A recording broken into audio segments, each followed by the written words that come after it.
And welcome to The Verdict. Mick Cornett with Kent Myers. We're here every week meeting interesting people and picking up on some topical issues. And boy, do we have a guest this week. We do. We have a longtime friend, an Oklahoma City native who answered the call when at the Academy Awards celebration a number of years ago, they said, and the awards goes to, and it was our guest, Gray Frederickson, who's going to be here to talk about the movie business in Hollywood and what he's doing now here in Oklahoma City. We're glad to have him back. It should be a fascinating show. Gray Frederickson, today's guest on The Verdict.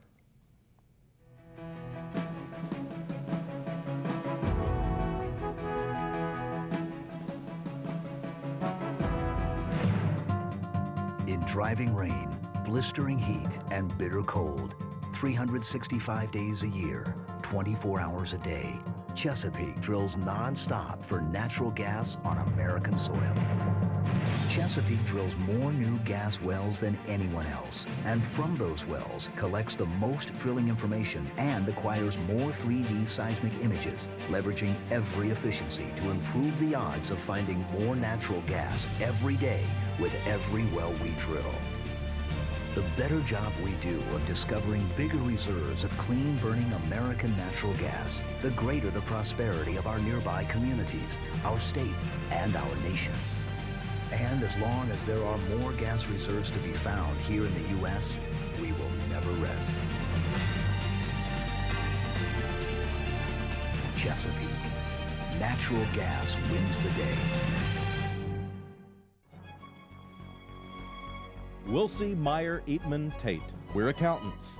We do taxes, business valuations, estate planning, and consulting. And we're right here in Oklahoma, working with the owners of small and medium-sized businesses. Steve Wilsey and Stuart Meyer have the resources and the experience. Wilsey, Meyer, Eatman, Tate in Oklahoma City and Tulsa. It's time to meet the new people in power. The people responsible for our energy future. It's you. It's me. All of us together. From now on, we're the people in power. OG&E will supply the power. It's how we apply the power that counts. We've got to use electricity smarter, Wiser, Cleaner, better. So we've got to be informed, equipped, prepared. committed. From now on, look, nobody wants to waste energy. Nobody wants to build new power plants. Nobody wants to pay more for electricity. But nobody wants to give up their way of life. We don't have to. If we just use positive energy together. I'll take advantage of off-peak hours. That means cutting energy use from 1 to 7 every day. Every day. I'm going to sign up for more and more wind power. We'll take advantage of the high-tech tools coming soon from OG&E. OG&E can't do it alone. It's you and OG&E working together. Find dozens of ways you can help at OGE.com. A positive energy future is in our power. Together.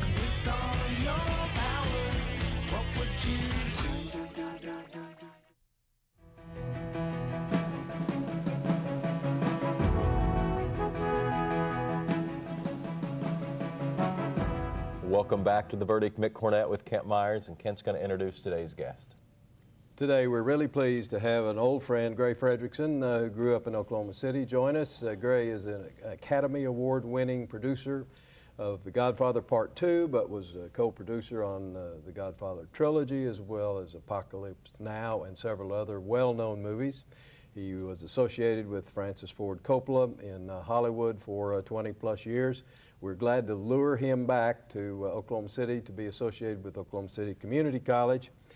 He knew and worked with such actors as Marlon Brando, Clint Eastwood, and the like.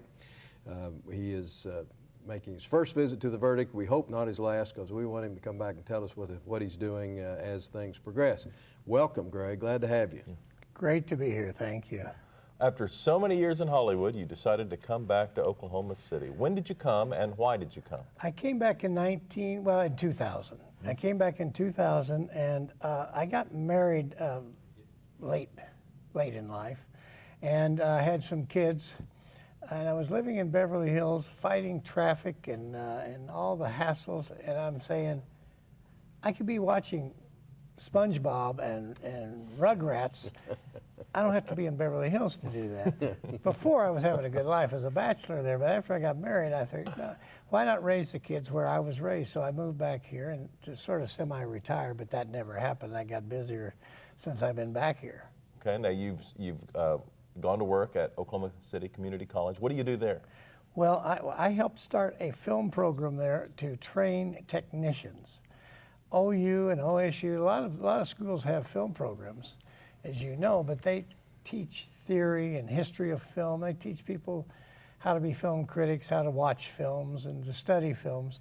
But no one really has a program that teaches camera guys and sound guys and grips, electricians, script supervisors, production designers, directors. And so we implemented that program in 2000, and it's going great and doing very well. Got a brand new sound stage or whatever it's called? We have a new sound stage at 6,000 square feet with big high ceilings, and we have the latest in the state-of-art camera equipment. We have 12 of the new little P2 Panasonic cameras they're amazing. They're high-def cameras, and you just pull out the little card, like what are those things called you put in a computer? The SIM card or something? Well, no, yeah, memory stick. Yeah. And you stick it into a computer, and you've got everything you shot right there on this little thing, and then you can edit it. Then we also have 2 of the new state-of-the-art camera that everybody's switching to in Hollywood, called the Red camera. And the Red camera is 35 millimeter, exact same thing as 35 millimeter, but it's all electronic, high definition. But it sounds like the college and the state has made a commitment to make this a first-class operation at Oklahoma City Community College. They have really stepped up, and it's fantastic what we have there.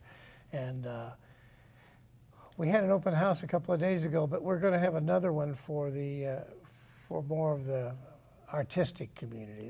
The one we had a couple of days ago was for all the legislators, thanking them for passing this and getting it was part of a bond issue, I think. I'm not sure how it happened, but it's a $15 million thing.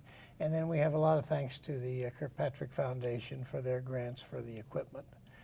And the students it's what wonderful thing for these kids to all be able to go out and work with these cameras and this lighting equipment and this sound equipment and make movies. It's great. Well, let's go back to your growing up in Oklahoma City. You're a University of Oklahoma graduate. Right.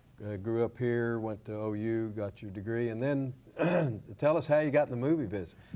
Well, I could hardly wait to leave Oklahoma when I was, that's why I'm not begrudging my daughter for running off to California to college. I did the same thing, except I went to Europe. And I just sort of ski-bummed around Europe for a year and ended up with a job working for a construction engineering company in Rome. And by being over there, I learned languages. I learned French in Switzerland and Italian in Rome. And all the Americans were over there making movies. That was the time of runaway productions in Rome. And I got to know them. They would all hang out at the same bars and clubs and restaurants and stuff. And someone said, hey, why don't you produce one of our movies? I said, how do you produce a movie? And they said, just get us the money. I guess it's the same today, isn't it? So I came back to Oklahoma and went to all my friends I grew up with and my parents and raised some money. And we made a little movie with John Barrymore Jr., he died recently, but he was the father of Drew Barrymore, and he was living in Rome. And that little movie was okay, it didn't do great. But I met all the film people while I was doing that, and I sort of started working on other movies. Well, how'd you get associated with Francis Ford Coppola in Hollywood? Well, I worked on, one of the movies I worked on in Italy was The Good, the Bad, and the Ugly. Clint Eastwood. And Clint Eastwood, and Clint and I became friends. And he sort of lured me back to Hollywood with him. And we were starting a company, and I was going to do some films with Clint. And I met another producer, and we ended up doing a movie with Robert Redford called Little Foss and Big Halsey. And we made it very cheaply. And Paramount was impressed with that. But Paramount had purchased the rights to The Godfather, the book written by Mario Puzo. But they had just done a picture called Brotherhood with Kirk Douglas about mafia. And it died. It didn't make any money. So they said, oh boy, we're in trouble. People don't like these mafia movies. The genre won't work. It won't work. Yeah. So they said, let's get those guys that made that little movie about motorcycle racing with Robert Redford, because they can make it down and dirty. So that's why we were hired to make The Godfather, and we brought in Francis, and he changed it from being down and dirty to what it was. So you were hired to keep it thrifty? Yeah. You were hired to make sure that it wasn't too extravagant. I wasn't over very the top. successful in that endeavor. But you know, you look back on it, it cost $6 million, The Godfather. And how was that compared to other movies of the day? Was that a competitive budget? That was more. It was a little higher. And it was, they hated the movie, by the way. They were trying to fire us. They didn't think it looked good. They didn't like the way, they thought it was too dark. You couldn't see the set. We had all these fancy sets like this. It was so dark the way Gordon Willis was lighting it, you couldn't see it. There was one scene where the Godfather, Marlon Brando, comes home from the hospital, and he comes into the hallway, and you just see all silhouettes.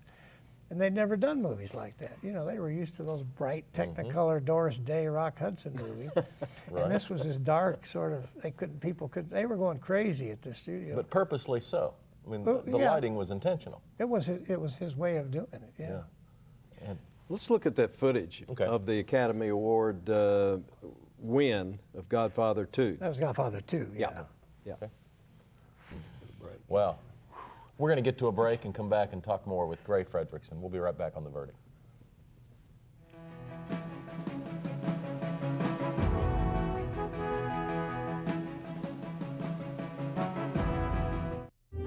I'm Beulah Shavney, and I'm an original member of the Women's Army Auxiliary Corps, and I'm Chickasaw.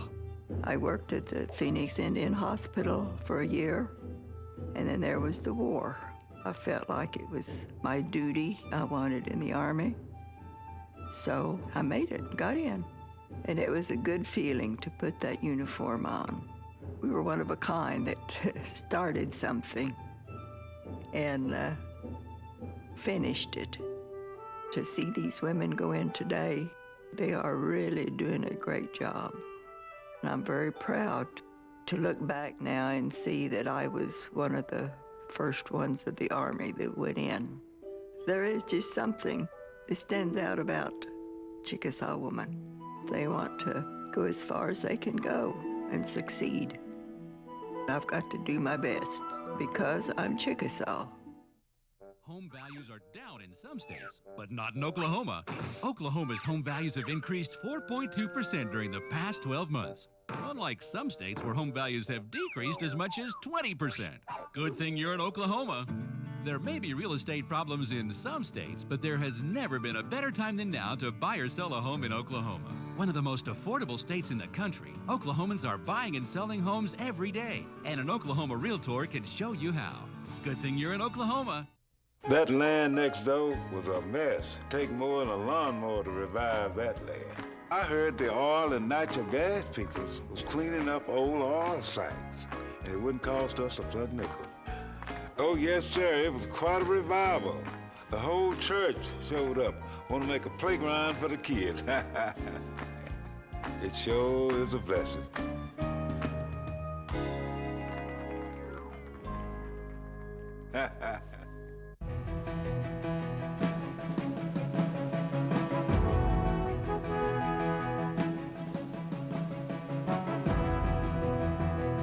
Welcome back to The Verdict. Mick Cornett, Kent Myers are with Gray Frederickson discussing, among other things, The Godfather Part 2. What stands out in your mind about the filming of that movie?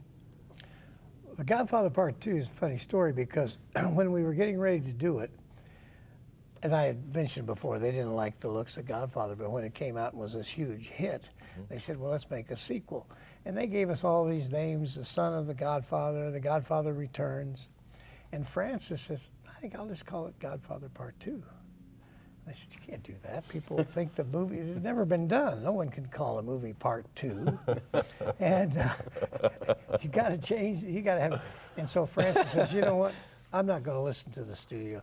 So we ordered stationery and calling cards and all this stuff with Godfather Part 2. You all just started calling it Part 2. We just started calling it Part 2, and they would keep saying, you can't call it that. And everything, all the memos, everything that went out was Godfather Part 2, and before long they finally got used to it. And we were building sets in Lake Tahoe, at the Kaiser Estate. Beautiful place. And we were up there building sets, but they hadn't given us a green light to go forward on the movie. And, but they were starting to get pretty far in. You know, we'd spent probably $500,000 on sets and labor. And one day Francis called me, he said, you know what? Let's just start shooting. We had the people there. So we started shooting. We shot for about 3 days before they realized we were making Godfather Part 2. And before, it hadn't even been, and so that's how it came to be. It was Godfather Part 2, and we just started shooting before we had a green light. You know, but typical at that time, sequels seemed like they never lived up to the first movie. And so, what was the secret here that this movie actually lived up to the first movie, and the first movie was built up to this mammoth production? You have to give it to Francis. It's the talent. You know, he's an Italian American. He lives that thing. And Mario and Francis wrote the script, and it was the story and the storytelling. Story and the storytelling, and it was enough of the original novel in the Part 2 that propelled it and made it, and it worked beautifully. There were problems because we went from the 50s back to the 20s and then back to the 50s, and we tried it. We had lots of, one of our first previews, I came outside and Francis was sitting on the curb with his head in his hand saying, we're ruined, it's never going to work, and he jumped on a plane and went to Paris for a week. No one could find him. And then he came back and he said, all right, I figured out how to make it work. We're going to go back and forth, because we were first we're doing it. It was a mess, and the script was you know, script supervisor said, well, where does this go? You know, it was really a sort of a Chinese puzzle how to put this all together, and it took a long time in editing to figure out the flow of going back and forth. But he pulled it off, and it was brilliant the way he pulled it off. Well, you must have felt very elated at walking down the aisle to receive the Oscar. It's a high point, I suppose, one of the high points in your life. Oh yeah, it is. Next to having my kids, it Yeah. was, and we didn't think we would win. We were the underdog by far. It was a sequel. No one's ever won anything for a sequel. Francis was nominated for another picture he had done called The Conversation, so we were fighting ourselves. And then there were some big movies, Lenny, The Towering Inferno, and Chinatown, which was a huge, and the studio was pushing Chinatown because we were never the favorites of the studio. We were still the stepchild. So all the studio people were told vote for Chinatown. But when we started winning awards, I looked to Fred, my co-producer, and I said, we might win this. What, you got something to say? He said, I don't know what to say. I said, well, I'll thank the crew and you thank the actors. And that's what we did. And I was looking at that clip. It looked like my grandson. Who was that guy? Like, what's happened to me over the years? Well, when you got through the trilogy of 1, 2, and 3, did you ever think that the impact would be as lasting as it has been? Because you can't hardly turn on the television on the weekend anytime now and not find one of the 3 never. Still showing. Yeah. To what do you attribute the lasting impact of these movies? Well, they hold up. They're timeless. I think that it's a story of a fascinating family, and I guess there's some morals to be learned there. I don't know. I can't explain it. I mean, it's a phenomenon. But it did stop at 3. It's not like James Bond, where there seems to be no limit to the movie. It's not like a lot of others that just continue to capitalize on the success of the first. Has there ever been a thought of doing more, either on television or in the motion pictures? They talk about it all the time, and you know, they wrote a book, a sequel, that Mario Puzo did not write. And Paramount bought the rights to that. I don't remember what it was called. It was a Godfather, another continuation of the Corleone family that they had the rights to, so someone else wrote it. They bought it. There was talk about doing that.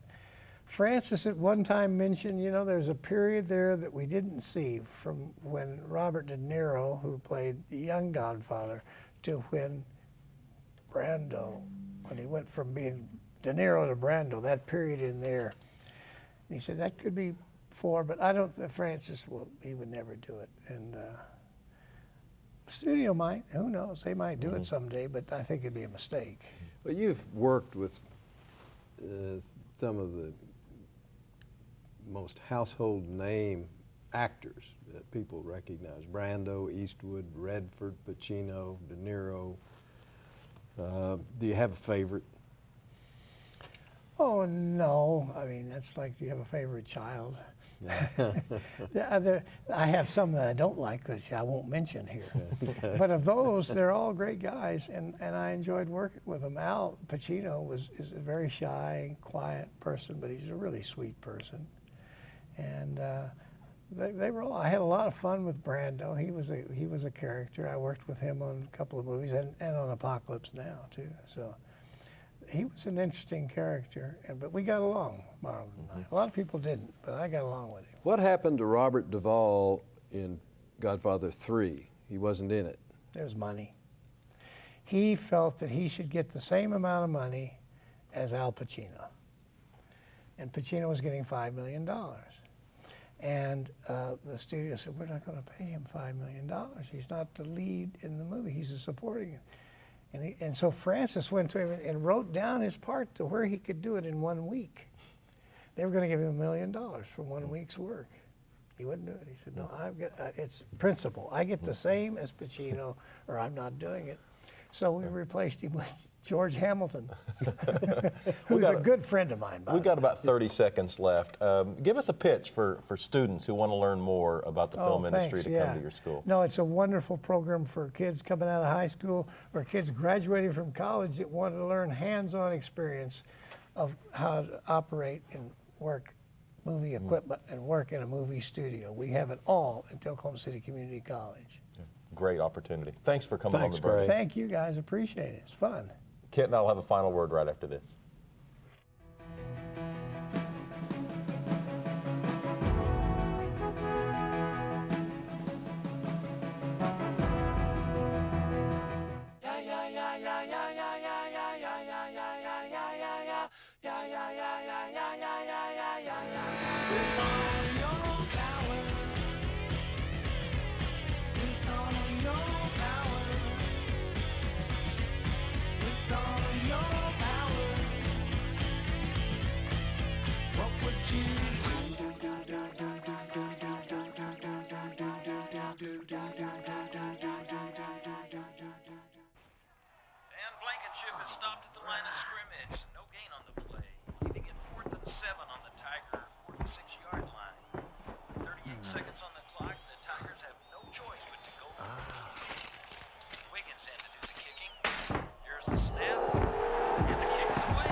Good life comes naturally to Tulsa, where nature's beauty is matched with an eye for aesthetics.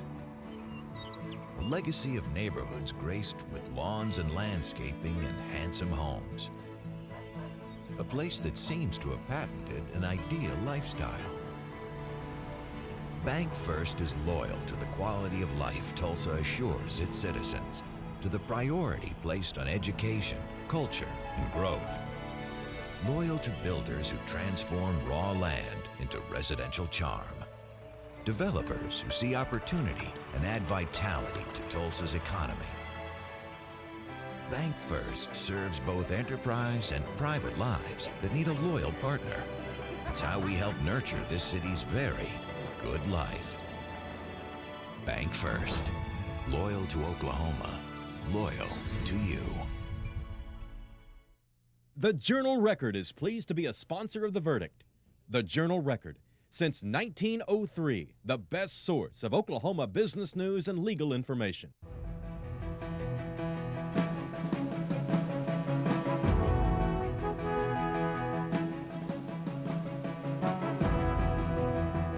Welcome back. Ray Frederickson grew up in Oklahoma City, went to Hollywood, made his mark, and then has come home with an Oscar in tow.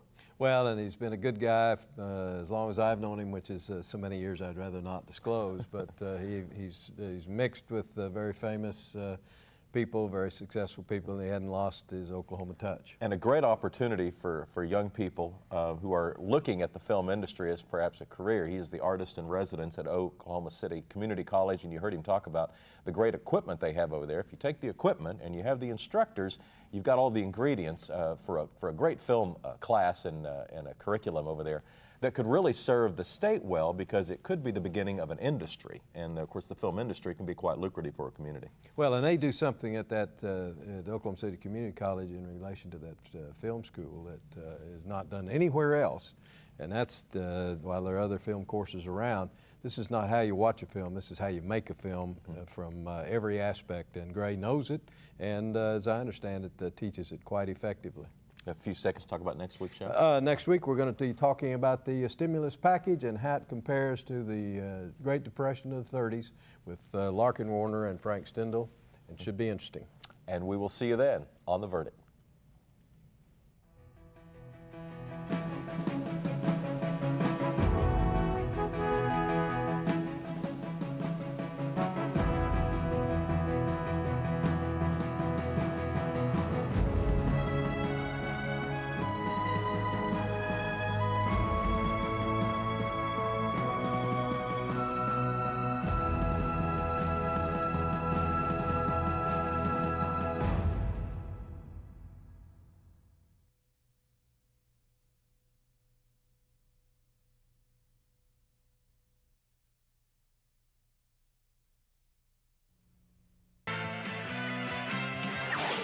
The preceding program was produced exclusively for the Cox Channel.